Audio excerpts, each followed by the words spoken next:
ಎಲ್ರಿಗೂ ನಮಸ್ಕಾರ. Welcome back. ಇವತ್ತಿನ ವಿಡಿಯೋದಲ್ಲಿ ಬಿಸಿಬೇಳೆ ಬಾತ್ ಮಾಡೋದು ಹೇಗೆ ಅಂತ ನೋಡೋಣ. ಬಿಸಿಬೇಳೆ ಬಾತ್ನ 3ರಿಂದ 4 ಟೈಪಲ್ಲಿ ಮಾಡಬಹುದು. ನಾನಿವತ್ತು ತುಂಬ ಬೇಸಿಕ್ ಆಗಿ ಬಿಸಿಬೇಳೆ ಬಾತ್ ಮಾಡೋದು ಹೇಗೆ ಅಂತ ಹೇಳ್ತಿದ್ದೀನಿ. ಬಿಕಾಸ್ ಬ್ಯಾಚುಲರ್ಗೂ ಯೂಸ್ ಆಗೋ ಥರ ಹೇಗೆ ಮಾಡೋದು ಅಂತ ತೋರಿಸ್ತಿದ್ದೀನಿ.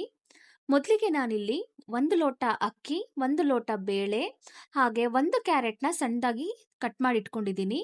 ಹಾಗೆ 1 ಕಪ್ ಬಟಾಣಿನ ತಗೊಂಡಿದ್ದೀನಿ. 100 ಗ್ರಾಮ್ ಬೀನ್ಸ್ನ ಕಟ್ ಮಾಡಿ ಇಟ್ಕೊಂಡಿದ್ದೀನಿ. ಹಾಗೆ 1 ಆಲೂಗೆಡ್ಡೆನ ಕಟ್ ಮಾಡಿಟ್ಟಿದ್ದೀನಿ. ಇವಾಗ 1 ಕುಕ್ಕರ್ಗೆ 1 ಲೋಟ ಅಕ್ಕಿ, 1 ಲೋಟ ತೊಗರಿಬೇಳೆನ ಹಾಕ್ಬಿಟ್ಟು ತೊಳ್ಕೊಂಡು ಬರಬೇಕು. ಇದಕ್ಕೆ ಕಟ್ ಮಾಡಿ ಇಟ್ಕೊಂಡಿರುವಂತಹ ಕ್ಯಾರೆಟ್, ಬೀನ್ಸ್, 1 ಕಪ್ಪು ಬಟಾಣಿ, ಹಾಗೆ 1 ಆಲೂಗೆಡ್ಡೆನ ಈ ರೀತಿ ಕಟ್ ಮಾಡಿ ಇಟ್ಕೊಂಡಿರೋದನ್ನ ಹಾಕೊಳ್ತಾ ಇದ್ದೀನಿ. ಇದ್ರ ಜೊತೆಗೆ 4 ಲೋಟ ನೀರನ್ನ ಹಾಕೊಳ್ತಾ ಇದ್ದೀನಿ. 1 ಲೋಟ ಅಕ್ಕಿಗೆ 2 ಲೋಟ ನೀರು, 1 ಲೋಟ ಬೇಳೆಗೆ 2 ಲೋಟ ನೀರನ್ನ ಹಾಕೊಳ್ತಾ ಇದ್ದೀನಿ.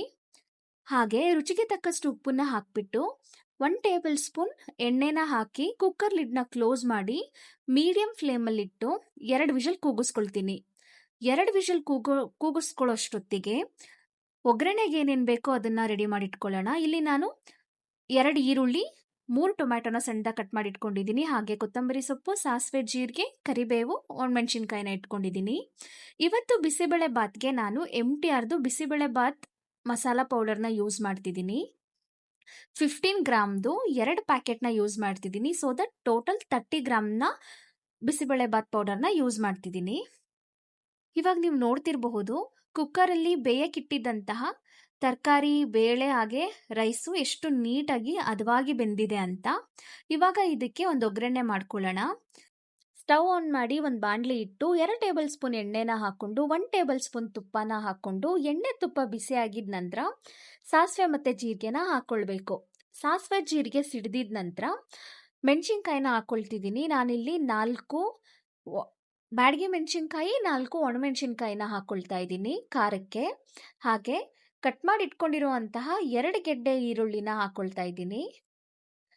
ಈರುಳ್ಳಿ ಜೊತೆಗೆ ಕರಿಬೇವು ಎಲೆಗಳನ್ನ ಹಾಕೊಂಡು ಈರುಳ್ಳಿ ಸಾಫ್ಟ್ ಆಗೋವರೆಗೂ ಬಾಡಿಸ್ಕೊಳ್ಬೇಕು. ಇದ್ರ ಜೊತೆಗೆ 3 ಟೊಮ್ಯಾಟೊ ಹಣ್ಣನ್ನ ಸಣ್ಣದಾಗಿ ಕಟ್ ಮಾಡಿ ಇಟ್ಕೊಂಡಿದ್ದೀನಿ. ಆ ಟೊಮ್ಯಾಟೊ ಹಣ್ಣನ್ನ ಹಾಕ್ಕೊಳ್ತಾ ಇದ್ದೀನಿ. ಇದ್ರ ಜೊತೆಗೆ ಸ್ವಲ್ಪ ಉಪ್ಪನ್ನ ಹಾಕ್ಕೊಳ್ತಿದ್ದೀನಿ. ಅಂದರೆ ಈ ಒಗ್ಗರಣೆಗೆ ಎಷ್ಟು ಬೇಕೋ ಅಷ್ಟು ಉಪ್ಪನ್ನ ಹಾಕ್ಕೊಂಡು ಲಿಡ್ ಕ್ಲೋಸ್ ಮಾಡಿ ಒಂದು 3 ನಿಮಿಷ ಬೇಯಿಸ್ಕೊಳ್ತೀನಿ. ಸೊ ದಟ್ ಟೊಮ್ಯಾಟೊ ಎಲ್ಲ ಸಾಫ್ಟಾಗಿ ಬೆಂದಿರುತ್ತೆ. ಈ ರೀತಿ ಟೊಮ್ಯಾಟೊ ಎಲ್ಲ ಸಾಫ್ಟಾಗಿ ಬೆಂದಿದ ನಂತರ 1/4 ಟೀ ಸ್ಪೂನ್ ಅಷ್ಟು ಅರಿಶಿನ ಪುಡಿ ಹಾಗೆ ಬಿಸಿಬೇಳೆ ಬಾತ್ ಪೌಡರ್ನ ಹಾಕ್ಕೊಳ್ಬೇಕು. ಬಿಸಿಬೇಳೆ ಬಾತ್ ಪೌಡರ್ನ ಈ ಥರ ಪ್ಯಾಕೆಟಿಂದ ಡೈರೆಕ್ಟಾಗಿ ಹಾಕ್ಕೊಳ್ಬೇಡಿ. ಒಂದು ಬೌಲ್ಗೆ ಹಾಕ್ಕೊಂಡು ಪೌಡರ್ ಚೆನ್ನಾಗಿದೆಯಾ ಅಂತ ಚೆಕ್ ಮಾಡ್ಕೊಂಡು ಹಾಕ್ಕೊಳ್ಳಿ. ಪೌಡರ್ ಹಾಕಿದ್ಮೇಲೆ ಈ ರೀತಿ ಮಿಕ್ಸ್ ಮಾಡಬೇಕಾದ್ರೆ ಸ್ವಲ್ಪ ಗಟ್ಟಿ ಅನಿಸಿದ್ರೆ 1/2 ಗ್ಲಾಸ್ ಬಿಸಿ ನೀರನ್ನ ಹಾಕ್ಕೊಂಡು ಈ ರೀತಿ ನೀಟಾಗಿ ಮಿಕ್ಸ್ ಮಾಡಿ ಲಿಡ್ ಕ್ಲೋಸ್ ಮಾಡಿ ಲೋ ಫ್ಲೇಮಲ್ಲಿಟ್ಟು ಒಂದು 3ರಿಂದ 4 ನಿಮಿಷ ಬೇಯಿಸ್ಕೊಳ್ಬೇಕು ಈ ರೀತಿ. ಸೊ ನೋಡಿ, ಹಸಿ ಸ್ಮೆಲ್ಲೆಲ್ಲ ಹೋಗಿದೆ, ಎಷ್ಟು ನೀಟಾಗಿ ಬೆಂದಿದೆ ಅಂತ.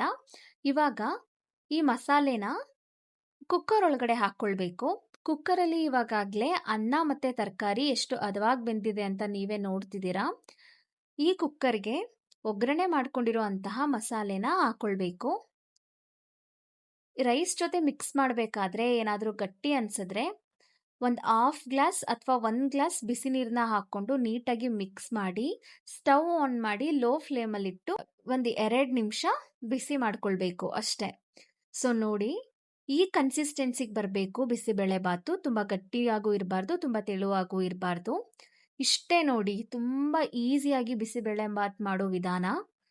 ಲಾಸ್ಟ್ಗೆ ಈ ಥರ ಕೊತ್ತಂಬರಿ ಸೊಪ್ಪನ್ನ ಹಾಕ್ಕೊಂಡು ಮಿಕ್ಸ್ ಮಾಡಿ ಸರ್ವ್ ಮಾಡ್ಕೊಂಡು ತಿಂತಾ ಇದ್ರೆ ಸಖತ್ತಾಗಿರುತ್ತೆ. ಬಿಸಿಬೇಳೆ ಬಾತ್ನ ಬಿಸಿ ಇರುವಾಗಲೇ ಖಾರ ಬೂಂದಿ ಜೊತೆ ತಿಂತಾ ಇದ್ರೆ ಅದ್ಭುತವಾಗಿರುತ್ತೆ. ಸೊ ತುಂಬ ಈಸಿಯೆಸ್ಟ್ ವರ್ಷನಲ್ಲಿ ಬಿಸಿಬೇಳೆ ಬಾತ್ ಮಾಡೋದು ಹೇಗೆ ಅಂತ ಹೇಳಿದ್ದೀನಿ. ಈ ವಿಡಿಯೋ ನಿಮ್ಗೆ ಇಷ್ಟ ಆಯಿತು ಅಂತ ಅಂದ್ಕೊಳ್ತೀನಿ. ನೀವು ಇದೇ ರೀತಿ ರುಚಿಯಾಗಿ ಮಾಡ್ಕೊಳ್ಳಿ, ತಿನ್ಕೊಳ್ಳಿ. ಹಾಗೆ ಯಶೋದರ್ಶನ ಯೂಟ್ಯೂಬ್ ಚಾನಲ್ನ ಸಬ್ಸ್ಕ್ರೈಬ್ ಮಾಡ್ಕೊಳ್ಳಿ. Thank you so much.